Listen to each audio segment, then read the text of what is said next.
G'day there and welcome to Mastering Music, Mastering Life. It's Tony, Jack the Bear Man's here with you and Deluxe Mastering in Melbourne, Australia. I think we're still the world's most livable city. I like to think we are. I love Melbourne town. It's a beautiful city. And Mr. Dave Collins, my good friend in Pasadena, California, is joining me. G'day, Dave. Good day, Tony. It's great to be with you, and thank you for inviting me to your podcast. I'm looking forward to talking to you for a while about whatever, especially math. Oh, listen, you know what? This to me, these podcasts, mate, it's simply nothing more than just the normal shit talk that we just get up to when we do get the opportunity to spare a little bit of time and we just get to talking. So it's just a continuum, really, of the conversation. I've talked to you on the phone for many decades now. So this like a video form, but you and I have talked on the phone for a long time now. I've got to be honest, man. The first time I rang you, because the first time I knew of you was on the old mastering boards back in the 90s. I think it was Glenn Meadows. I think he was running his little thing in the early of the first ones. Yeah, in the Sorry, mate. 1990 something. I don't know. Yeah. Well, I think the guy was one of the very first ones I was on. Yeah, and so I remember seeing you, and I always enjoyed your sense of humor, and having not met you or spoken with you, I just got this sense of this guy's got a sharp wit. He's got a high degree of intellect. He's obviously a very good mastering engineer. But I thought, I wanted to make contact with you, and I've got to be honest, mate, I was a little bit overwhelmed by the prospect. I thought, oh, shit, what's he gonna want to do with me? Like, what the fuck? He will probably hear me on the phone, go, yeah, who the fuck are you? What do you want? And much to my surprise, when I did ring, you were very generous. You were awesome. We had a great chat on the phone, and man, it started from a really good footing. And so, mate, thank you very much for being so cool, because, a lot of young guys and gals who want to approach people who have a reputation, shall we say, or they're accomplished somewhat in their field, can feel very intimidated by approaching people because they worry about, well, what am I going to say? What will they think about me? Will they reject me? And all I certainly, when I would see people at the AES convention or something like that, or the NAMM show way back when, I was always intimidated by people that you meet that is some, giant in the industries, if it's, Ken Scott or Jeff Emmerich or somebody like that, and you come up to them and then you find out that they're totally gracious and humble and wonderful people. And 90% of the time, these people that you talk to are actually super cool, and they're not any kind of, intimidating a monster like you'd think. You look at their discography and you think, man, this guy is not even going to acknowledge me when I come up and talk to him. And then you end up, certainly when I met some of these, kind of classic engineers, you can't get them to stop. They want to tell you every story. So, I mean, I certainly am not, I hope to not be intimidating, and I look forward to talking to people that are coming up in their world, whether it's recording or mixing or mastering or whatever. If I've got some bit of advice, I'm happy to share it. I don't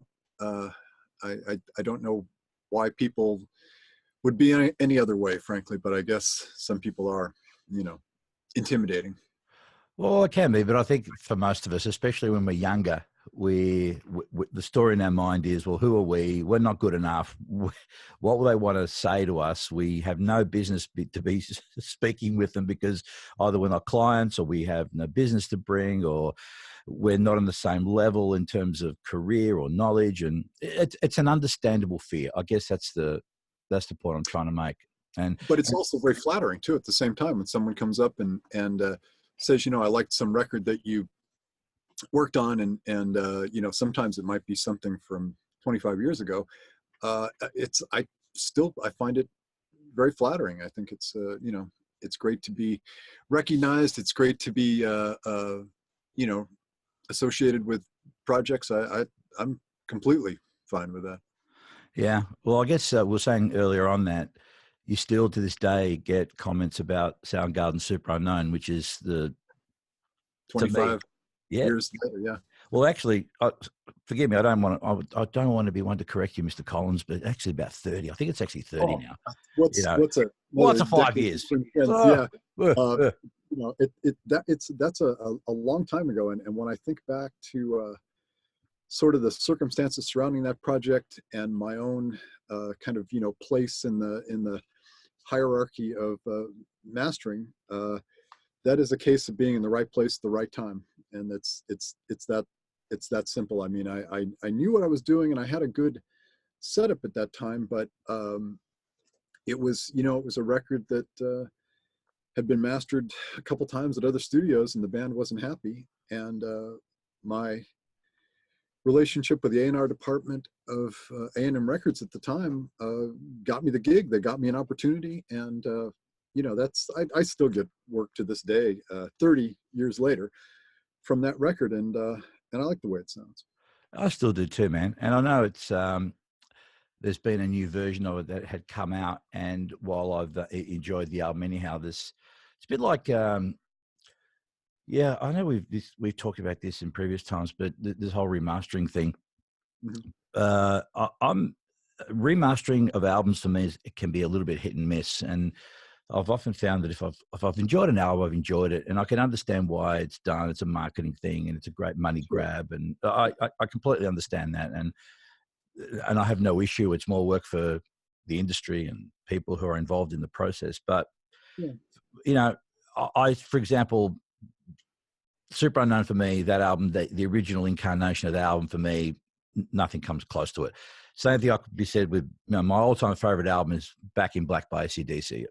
Despite the fact that Ted Jensen, George Marino had a crack at it, and they sound great, and I do enjoy them when I've listened to them. But you know what? When I go back to that good old Bob Ludwig, all analog master, the original pressing, Yeah, yeah, and there's certainly something to be said for that. And I know on a lot of records, the remaster, it might be louder and brighter, but it's not always as musically satisfying as that original uh, cut. And sometimes the original CD back from 1985 or whatever sounds pretty healthy. There's some of those that I don't think the remaster is better at all, but that's sort of creative decision. And like you say, sometimes marketing based too. yeah. Yeah. Well, so I've gotten to do quite a few remasters of late. I'm sure you've had your fair share of doing them too. And so when you get a job, okay, and you've got to remaster an album that maybe is celebrating, again, it may be a classic album or a landmark album. It's coming up to 20 years, 25 years, etc. What's the approach you take to doing the record? What's the process you go through when you remaster an album in that situation? Well, one thing that I'll do is I'll get a copy of the original vinyl and listen to it and make a digital transfer as well, so I can have it in the workstation. Because sometimes there might be edits that were made on the original record that were then put back together on the analog master, and it's actually what's on the analog master tape is not representative of the actual release form. So you need to listen to that. Sometimes maybe the fades are a little bit different. There have been cases where the master tape was VSO'd for the vinyl, but there's no note anywhere. Sorry, Joe, just for the benefit of the others, VSO. Can you just explain that, please? VSO? Oh, yeah. Sped up or slowed down stands for variable speed oscillator, and it just means that the tape machine was run at a higher or lower than normal speed, generally higher. It's most often sped up, and it changes the pitch and the tempo and changes the feel of the music. And it actually was fairly common in LP days to speed the master up a fraction of a percent or a whole percent. But there's no note in the master tape that happens. So when you listen to the record, you say, boy, listen to how fast the tempo is compared to the master tape. So that's, I think, important. When you open up an old master tape, there's generally going to be some kind of notes in there about, sometimes you actually get the original mastering engineer's notes and you can see what exact processing or EQ went on. There's a little bit of detective work involved with analog tape to make sure you're reproducing the tape correctly, as various different formats and head configurations and stuff like that you have to understand in order to really play the tape back correctly. So little bit of detective work, a little bit of just, like I mentioned, just listening to the vinyl and seeing how it feels. Sometimes there was a lot of EQ made. Sometimes you'll play the master tape flat and you'll play the record and you'll say, man, the record is so bright compared to the master tape. But then you'll look at the mastering engineers and see that there's 5 dB at 10K added on every song. Now, sometimes that works to reproduce the mastering engineer's notes from the original vinyl, but not always. And I think because sometimes digital might have a tendency to sound brighter anyway, you may not want to get that same kind of brightness. It might have worked on the record. They might have then also been de-essing it on the record, so you had a brightness that's kind of balanced by the high acceleration limiter or high frequency limiter. But it is fun to take out the EQ notes. And when I worked at A&M, I did a huge amount of reissue work. And you open up the notes and you see, you know, whether it's, you know, Doug or whoever, you can see what they did and you can hear the master tape. And it's educational to get a feel for what was the creative decision that was made there. You know, did this record really need bottom, and the bottom was not present on the original mix, and it really needed it. And I think it's great to listen to those things in the context of seeing what the mastering engineer did and get a feel for why did they make those decisions. I learned a lot about mastering from opening up the old tape box and seeing what the mastering notes were and realizing how they got there, and that was a correct move that they were making. Yeah. Who were your heroes back in the day, Dave? Who are the guys you looked up to? My number one hero is Doug Sachs. I think there's no one that's come close to Doug. He was a guy that when I was just coming up in the 80s, kind of, you know, befriended me, and I spent countless hours with Doug, either at the mastering lab or at Musso and Frank's, his favorite restaurant, talking about mastering. And he was a guy who, while there were some secrets in technical stuff at the mastering lab, the rest of the stuff was fair game. He would tell you anything that they had ever done and why. In fact, I've been doing some charity work, and I'm actually doing a Doug Sachs scholarship for American River College in Northern California to a deserving student in his name as a way to kind of, I think, honor Doug a little bit and respect him, as well as help out a student from a charitable point of view. And I know that you do a lot of charity work and things like that, and it's stuff that I've been getting into more, largely because my wife runs a nonprofit in Sacramento called Shoes for Sacramento, and she's very into the kind of whole world of charity and how it works and how you give back. And she is giving back like 3,500 something pairs of shoes every year to needy people. So if I can give my one little bit of charitable contribution by, you know, giving a lecture here and there or doing a scholarship in Doug's name, I'm happy to do it. But he was the number one guy. I think not only did he start mastering as we know it today, but he was such a character. He was such a guy who loved to tell stories. And I mean, I learned about half of what I know about mastering, I would say, from Doug. Wow. Tell us a little bit more about this charitable stuff, buddy, because this is all news to me, and I'm delighted to hear about it. But tell me what that entails. It really, at this point, I gave a lecture at American River College about mastering to kids that are studying music business up there. And I didn't really know. I mean, I'm not very experienced in stuff like that, but I just kind of put together a story of the history of mastering, and which of course Doug figures prominently in that because he was the first independent mastering engineer.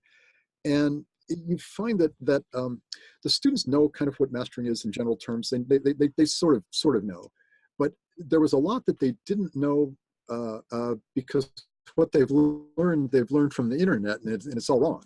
So you have to go and kind of unlearn a lot of things about what the perception of mastering is, and, you know, kind of get into at least my take on it, which is always, what can I do to bring the listener closer to the song? It's all that I know in mastering. I mean, some of it's technical mumbo jumbo. There's a lot of switches and knobs behind me, but really all you're doing is communicating the song or the performance to the listener as best you can. And sometimes there are technical things that are kind of getting in the way of that, or there are sonic things that can be cleared up, or various things can be emphasized and de-emphasized. And when I mentioned that to the class, you could see this kind of wave of understanding go over the students, because no one had ever said that before. Everybody had said mastering is about using this plugin, and mastering is about doing a particular kind of processing. And I don't think anybody had ever presented to them the concept that what you're doing is musical communication. What can you do to communicate this song, this performance better? So stuff like that was super satisfying. And it was great to talk. Even then later, when some of the students came up and asked questions, they asked really great questions. They asked very insightful, provocative questions. And I think, as you know from doing these things, not only is it fun to, you know, give back, so to speak, some of the knowledge I've accrued over these years, but you see that kind of light bulb come on in the student's head, and you see them think, huh, you know, maybe mastering would be something I want to consider. And I kind of told them my situation where I'd been around studios, but I didn't really like it.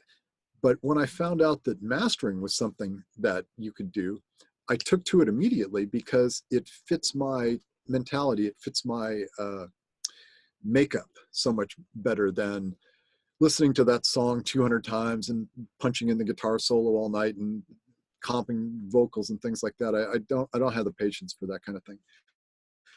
But in mastering, it's totally, sorry, mate. You know, sorry. It's suited to my personality. Look, I couldn't agree with you anymore. And I tell people the same thing. Mastering is something that found me. I didn't find it, because I had aspirations of wanting to be a record producer, being a kid who used to listen to lots of, collect a lot of records, listen to a lot of music, would diligently study the notes.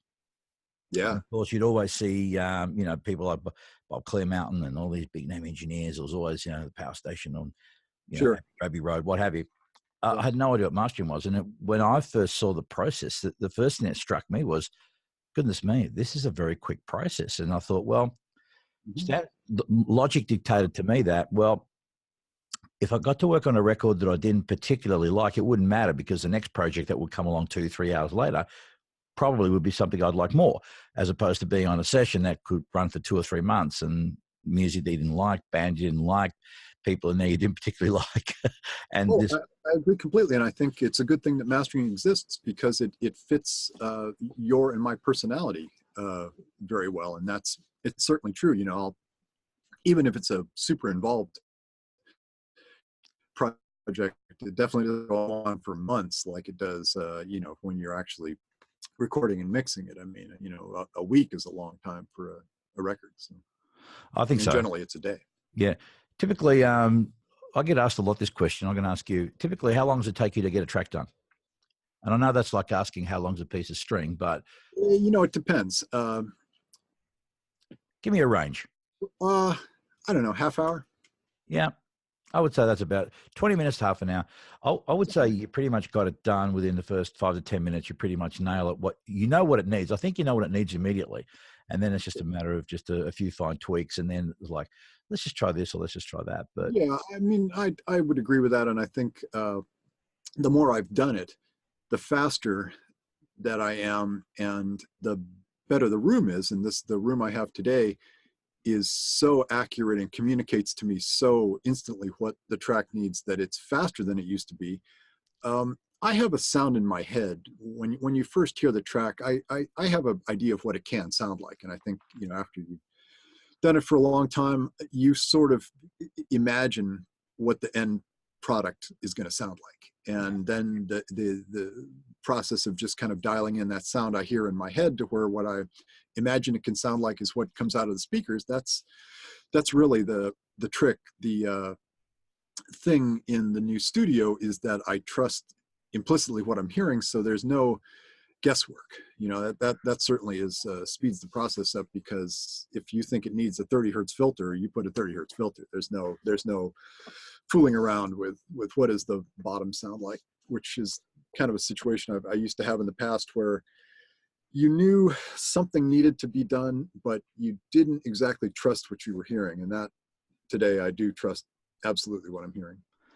That's a good place to be. I've often, the most common description of mastering for me, when someone says, "Oh, what do you do? You know, what does a mastering engineer do?" The most common response I give these days, and the best response I can give these days, is that I'm a facilitator to help an artist or band realize their vision for their art, which is pretty much what you describe yourself. But getting back to the new room, tell us, mate. Tell us about the process. How did that all come about, and how did you migrate into the new premises? And just it was take us through the process. It's like anything involving construction. It takes longer and costs more and is more involved and painful than you think. But I'm glad I did it. And these rooms are fantastic. The acoustician Thomas Joanjan from Northward Acoustics, I think, is the absolute top guy working today. He's building the best rooms. He's building the most consistent environment. It is a room that both sounds great. It's fun to just put on a record and listen to it for the sheer love of listening to music. But as a tool, I don't know any room that works as well as what Thomas does. It's a lot of what he's doing is old. Really, a lot of it is actually from maybe the 1930s. He may use a few more modern materials, but the basic concepts that he's using are actually very old. And because the physics of sound never changes. You might have various trends that acousticians go through, but really the basics of sound, it never changes. It can't change. So what he did was integrate a lot of the great old ideas, some of the maybe slightly 70s ideas, and it just works. We built 2 identical rooms, my mastering room, and then Craig Bauer across the hall from Hinge Studios has a mix room. So we have 2 identical rooms. He's got a big Avid S6, I think it's called, controller for Pro Tools in his room, and does mixing and production. And in my room, it's mastering. The sound is the same, speakers are the same. I mean, really the paint color in the room is different, but other than that, the rooms are absolutely identical. And he would agree, and I know he would agree because I've asked him, that he's doing the best work in his career as well as I am, because these rooms are so relatable and so musical and so easy to work on. And Thomas has gone on to do all kinds of work. I was one of the early adopters, you might say, of the Northward Acoustics philosophy, and a lot of other studios have gone on since then to work with him. But what he's doing is really, in some respects, very conventional, but he's put all of the things together at once. There is really not a magic formula. He only has really one thing I think he holds super proprietary in there, but it's a very synergistic approach that he's got, and it works. I mean, when I first listened to his, I went to Europe to listen to some of his rooms before we got involved with building these, and you put your little USB stick in some stranger's studio in Brussels and play a track that and you just immediately relate to it. And there were some little details in the mix that I always listen for, and I know in some rooms you don't hear at all the tape delay on the plate on the snare in this one track, for instance. And you play it and you go, that's exactly what it's supposed to sound like. That's the right amount of reverb on everything. It's the right amount of bass, right amount of brightness on the vocal. And I listened to 3 different rooms that he had built, and they all sounded good and they all sounded relatable. And as you know, when you go to other people's studios, and sometimes I go down to, pick up the hard drive from the engineer that we're going to master the record. And I never know what I'm hearing in other people's studios. It's extremely rare to hear something that you go, I get it. It's usually not a relatable sound to me. And in the case of Thomas's rooms, they were immediately relatable, whether they were ATC speakers or B&W. It just works. So, Tell me, so, I mean, obviously you and I are fortunate that we have nicely designed and acoustically prepared spaces and have had budgets to build such places, but the majority of people who might be watching and listening to us do not. And so in the case of, someone who's starting out or is trying to get into the caper and working from home, which is more than likely what the scenario is going to be, what are the things that you think are the biggest traps people find themselves in, or the most important things acoustically that people need to consider when they're biggest sitting traps, right? Is that are you making a joke? Because the biggest problem is lack of trapping. The biggest problem in home studios is bass buildup and out of control standing waves from lack of acoustic treatment. So the number one thing is not how many plugins you can buy. The number one thing is getting the monitoring and acoustics correct. And what I would recommend to anybody before they spend a penny on processing is to get the best speakers they can afford and treat the room. And there's a lot of online advice that I think is actually fairly useful about DIY bass traps and DIY diffusing and controlling the acoustic environment. And I think you could get decent results. I mean, I've certainly, if you want to go back to Super Unknown, that was mastered in a converted office at A&M, and it had almost no concessions to acoustic treatment. I had some things in there, but you basically just had to sit in one place in the room, and you could get it to sound okay in one place in the room. But and it was not unlike the shape and size of someone's room at home. So it's certainly possible. My advice would just be emphasize monitoring and acoustics. It really if you look at the internet, the emphasis is always on the latest greatest box, and I don't subscribe to that. I think that really getting something that where you know what you're hearing, that's what really is going to help you. Okay, Dave, that's all well and good. Tell us about headphones, though. What do you think about headphones and how they work in a mastering situation where the room is just completely fucked? I don't have a lot of experience with mastering with headphones. I know people do use them successfully. I generally will use headphones, maybe just trying to spot a click or some noise that I need to take out. But the thing with headphones, I would have problems judging the bottom end. It would take me a while to get to where I would be able to really judge the bass. I can make something that sounds great on speakers sound great on headphones. At this point, I don't know that I could make something immediately sound great on headphones also sound great on speakers. I think that would take some practice. There's a lot of good headphones out right now, and that the market for good headphones is actually increasing. I've seen some studies where people will actually spend $200, $400 on a pair of headphones. They might not spend that money on a pair of speakers in their house or something like that. And there's some really good headphones out there now. I see you've got those Beyer headphones. I've got a pair of those, and they sound great. The Beyer actually, I think, is a very flat sounding headphone. It doesn't have much hype to it.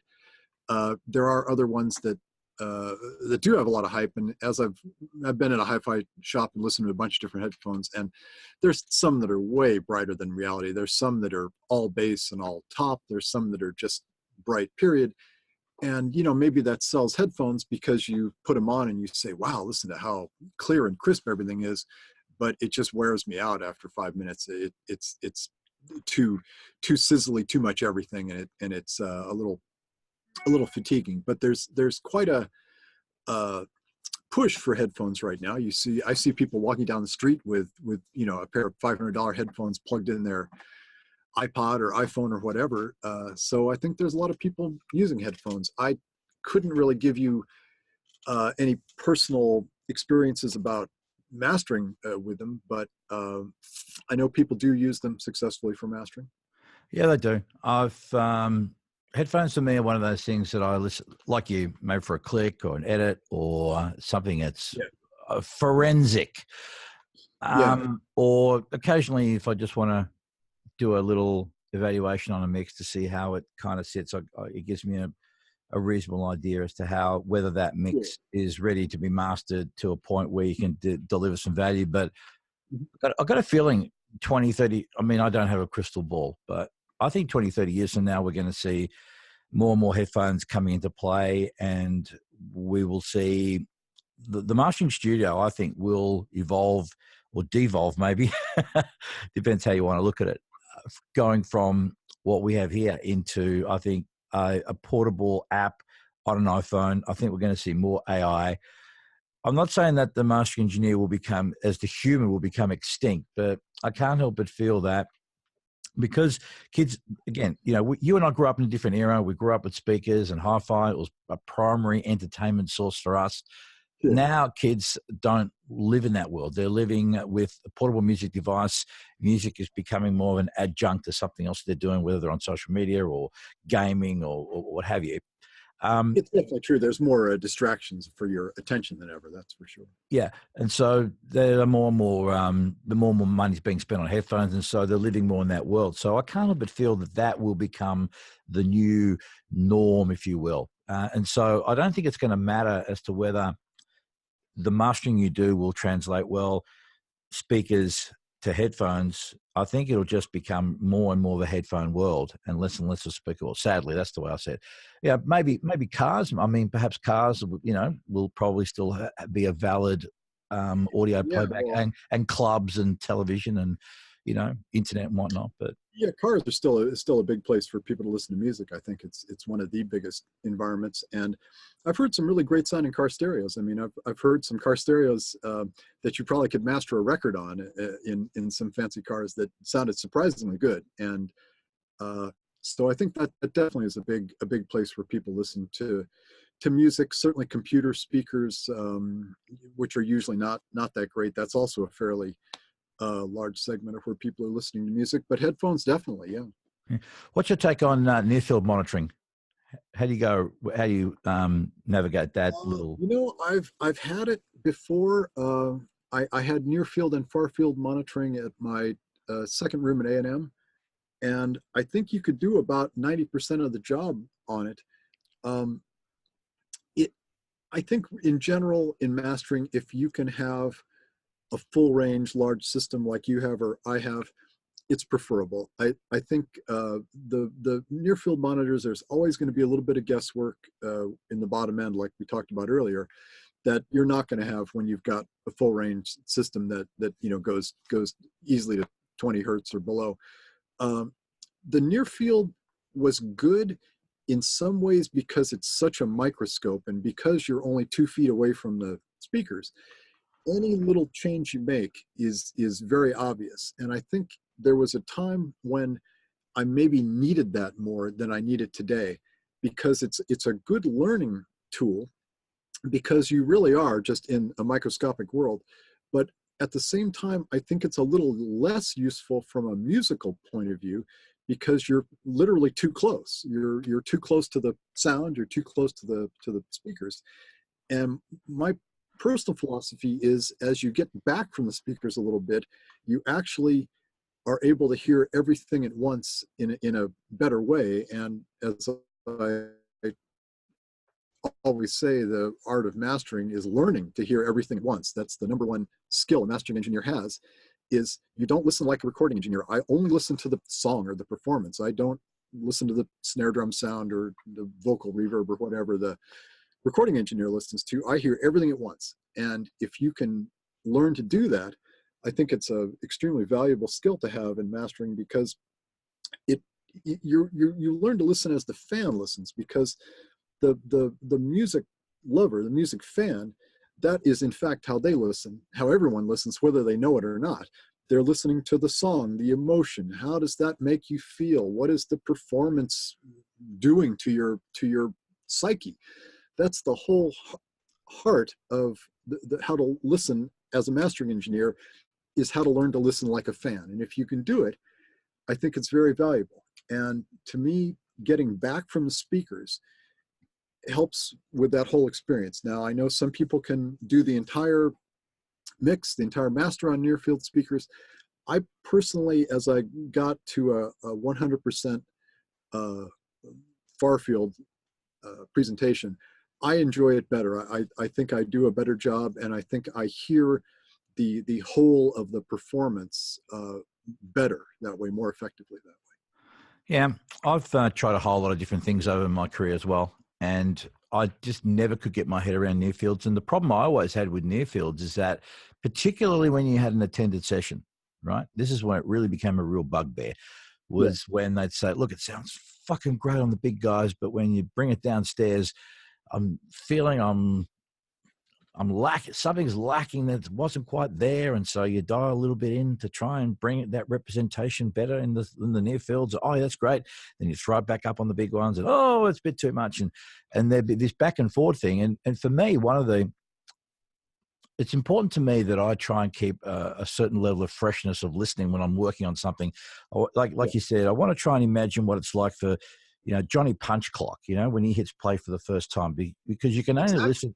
You can only listen to a song for the first time once, and it doesn't mean I want to try and get it done in one pass, but at the very least, I want to try and get it done and maintain that level of freshness of the listening experience. And if I'm just going to be dilly-dallying between little guys and big guys with a client in my ear, and yes, they're the client and they are everything and it's their record and it has to be right, but sometimes that can become a distraction. And then all of a sudden, then we start getting into the world of, well, now I'm going, well, I don't know, what do you think? And then they're going, well, Right. yeah. You know what I mean? And there's an inevitable letdown when you go from the big speakers to the small speakers anyway, and then it takes you a bit of time to adjust to the sound. And I that's why I sometimes will see mastering studios that have 6 different pairs of speakers, and I don't understand or subscribe to that at all. What you want is one pair of good speakers that you relate to. It's kind of I don't know, to have 6 different pairs of speakers. How do you adjust? How do you acclimate your ear from one speaker to the other as you switch between them? I just want one good pair. I think that, to me, is the only way that makes sense. And it kind of goes back in a way to the thing that you said, that you only get to hear it for the first time once. And then as you hear that song for the first time and you're kind of getting into it, you've never heard it before and you're getting into it. How does it make me feel? Is there a intent of the mix that maybe is not being completely achieved? Then there's something that I can do to actually get a little bit closer to maybe what the engineer and producer wanted. That's what mastering is all about. The impartial ear in a room that is designed just for one job. That's what people are paying for, and it's something that is valuable, because I don't know anything about the production of the record. I only care what it sounds like, and I only care how it makes me feel and what the possibilities are for the mix, for the performance. So just having the one good pair of speakers, I think makes a lot of sense. And personally, I would not go back to a near field, far field environment at this point. Yeah, I'm with you. Tell me about artificial intelligence, Dave. You're a very smart, techie kind of guy. What's natural intelligence? I don't know. It's a good question, because one thing that I know is any prediction I make will be wrong. So I'll go ahead and predict that I don't think artificial intelligence is going to make any great inroads in mastering, because there are some things. I mean, Google's got a app that makes art, and some of it looks pretty good, right? And it's certainly possible that in 25 years you could take all of the information in the world and distill it down into some application that puts a dB at 10K on somebody's mix. But I don't I don't know. I mean, I'm a technical guy. I know how stuff works inside the box, but I also know how stuff works inside this box, and that my ear holes. And I think that, combined with having heard thousands of mixes, my own uh, natural intelligence has got a tremendous amount of experience. And machine learning learns fast. And in fact, there have been some remarkable breakthroughs with machine learning where machine learning in one day invented what had taken mankind 40 years to try to work out. But I don't know, I've heard these automatic mastering systems, and I was not impressed. Now, they are in their infancy, of course, but what I heard in the two examples that I've heard, uh, it it was nowhere. The direction that it took the mix was not what I would have taken at all. In fact, it took something that was bright. It was too bright already and made it brighter, for instance. So um, it's kind of, it's a sticky question, because the answer is of course it's getting better. That's what machine learning does. It takes what was wrong and it does less of what's wrong, and then you figure out what people liked and you do more of that. So yeah, I think obviously there's possibilities for it in the future, but um, just to generalize and say, an experienced listener in a great room, it's a long way away as far as AI from getting the kind of results that an engineer is going to get. And that's why when I see these plugins that simulate some mastering engineer's chain, it doesn't really make any sense to me. I know people are using them, and it's a commercial endeavor after all, but I don't really know, because it's it strikes me as a bit of a gimmick, frankly. Yeah, I think at the moment it probably is. I got a feeling that it'll peacefully coexist alongside engineers. I do believe that, again, no crystal ball here, but I think that mastering engineers they'll still be around, and I still think there'll be people that'll want to have the experience of dealing with a human being and the communication and all that kind of stuff. But people have often said to me, "Oh, don't you get upset about people that are using these services?" And I said, "No, I don't, or any online service. I don't think it's really worthwhile getting upset about it." As I've said before, and there's a meme that a friend of mine made about it where he quoted me where I said, the day I get pissed off at you for rolling your own mastering or using an online service, would be the day, it'd be like a chef being pissed off at me for having the temerity to scramble my own eggs, and I think so. Exactly. Why do you go out to a restaurant after all? I mean, why do you bring your mix to a mastering engineer? It doesn't mean that you can't cook a meal at home or you can't master your mix at home, but you actually, I mean, I think there are some valid analogies that can be drawn between those things. And someday there may be a computer in the kitchen instead of a chef, but for now, it's a human being with his taste. And after all, the client is coming to me for my taste. It's the number one thing that you're getting. You've got a fantastic room, all this buttons and lights and knobs, but they're coming for my take on their mix. They're coming for my taste. That is, after all, that is the number one thing any engineer, producer, whatever is selling is taste. Yeah, and how do you make taste binary? That's the thing. How can it be right or wrong? How do you keep getting it? How do you keep learning from getting it wrong? If taste is, what I mean? I don't know, and that's why I think the whole AI thing is certainly in its infancy, and I don't claim to be any expert on it, but to me, it just in 2018, it just doesn't make any sense. Why not go to someone who has mastered hundreds of records every year for 30 years? I don't think the AI machine could possibly have taken in as much stuff as I've taken in. Yeah. You still dabbling in design at all? Because I know you had your own little EQ there going for it. You had the Davalizer thing for a while, and I know you dabbled in trying to in conversion. You still dabble? The whole signal path here is custom. The EQ, the A to D and D to A converters are all the things that I've built. I'm always monkeying around with something. I've got a D to A on the bench right now that I'm experimenting with, but the signal path here is essentially custom. I think of the stock items here, I think there's two things that are stock, and I haven't gotten into it all. But yeah, I think that's one of the things that I offer that's a bit unique is the signal path is completely customized, and it's all optimized exactly for what I want it to do. So if there was some,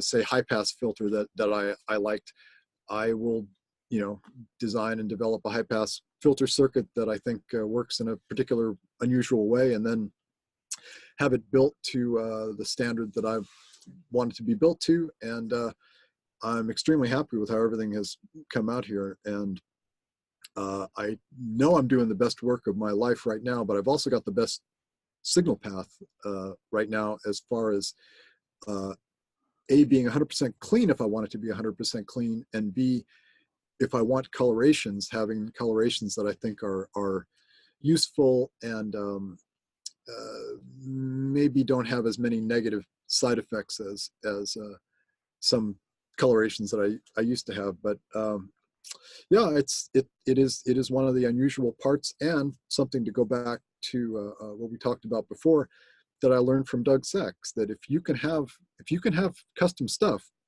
you should do it, because not only will it sound better, but you're offering something that nobody else has. And pardon me, when I saw what Doug and his brother had done as far as custom gear, it was pretty wild. In fact, I was just thinking the other day, there was something that I didn't really understand for about 20 years after having seen it first, what it actually did and how it actually worked, and what the thought process was behind it. And all of the top mastering studios that I went to in LA in my early days, the top guys had custom gear, and it was just that simple. If you didn't see, like, LA didn't have Sontex as much as maybe the East Coast did. Some people had Sontex, but almost everybody had built a custom equalizer and had put together, in the case of Doug, this entire cutting system that was custom. And it was impressive. So because I had a technical background, some of the first stuff I did in the 80s was making better A to D and D to A converters, and modifying the existing converters at the time, because they were pretty lousy. You could buy a good EQ, but really in the early 80s you couldn't get a really good A to D converter, or it was impossibly expensive because it was some medical or military design or something. So by fooling around with that stuff, and usually just simplifying the circuit as much as possible, was able to get improvement in the conversion, because really that was the weak point in the early days. Everybody had a good analog tape machine, you had a good EQ, but you'd go back and forth between the analog input and digital output, and you'd kind of make a face, because the digital colorations, there's no euphonic digital coloration. It's always inharmonic and grainy or bright or glary or whatever. So trying to get something that was closer, getting the digital output that's to sound closer to the analog input, was something that I put a ton of time in. And I still do today. When I made the A to D and D to A converters here that I use, there's a lot of playing around with it, a lot of listening tests, a lot of frankly failed experiments about stuff. I got a whole room full of stuff that I built and didn't like, and turned out it wasn't better than either what I could buy commercially, or it was just part of the whole evolution towards a better sound. Would you consider marketing anything in the future? Nah, I don't know. I don't think I'd get involved in manufacturing. I think it's just too much. Is too much involved. I would maybe consider consulting for people, but as far as getting involved in making stuff, I think it's just too much pain involved. Yeah, here. So what are you doing outside the studio these days, mate? Outside of mastering, what are you getting up to much else these days to balance things out a bit? Traveling. My wife and I bought a house, a fixer-upper house in Northern California that we're constantly working on. That is been a major multi-year project. So that occupies a lot of spare time.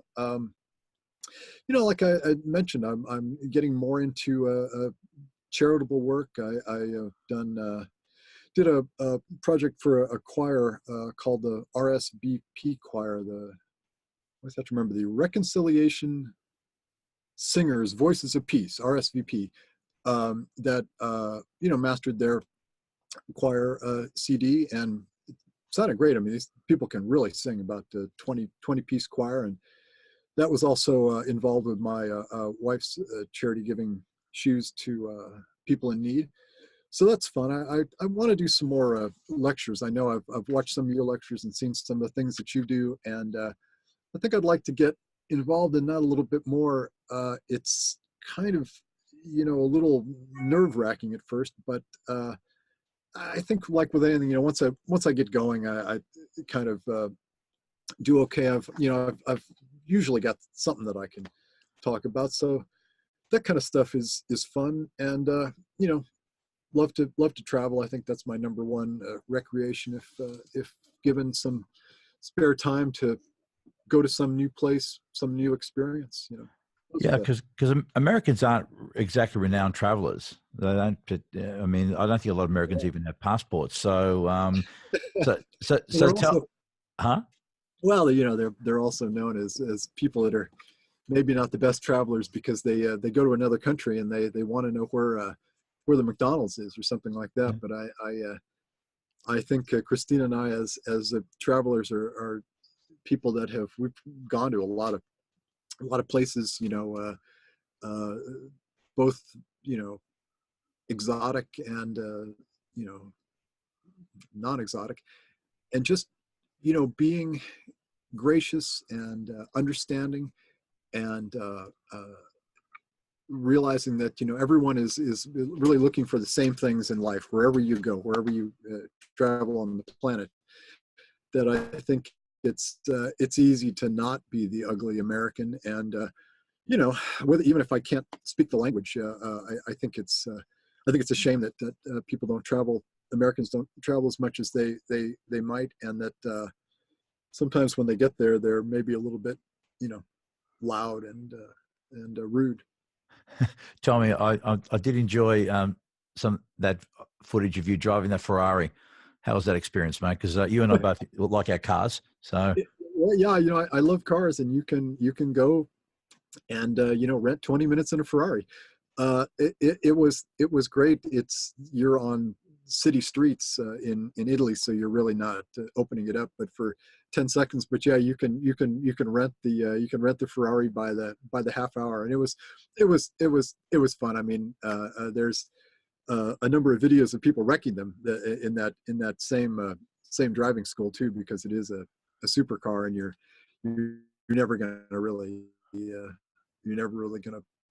get 500 horsepower on a city street in Italy. But yeah, that was fun. And in fact, Italy in general was a fantastic trip. We had a wonderful time. Yeah. So would a dream car be a Ferrari? I mean, if money was no object, then you could just walk into any dealership in the world and you can get behind the wheel of the chariot of your choice. What would it be, Dave? Oh, I'd get that Koenigsegg. I'd get that Swedish Koenigsegg. I think that's the car to beat.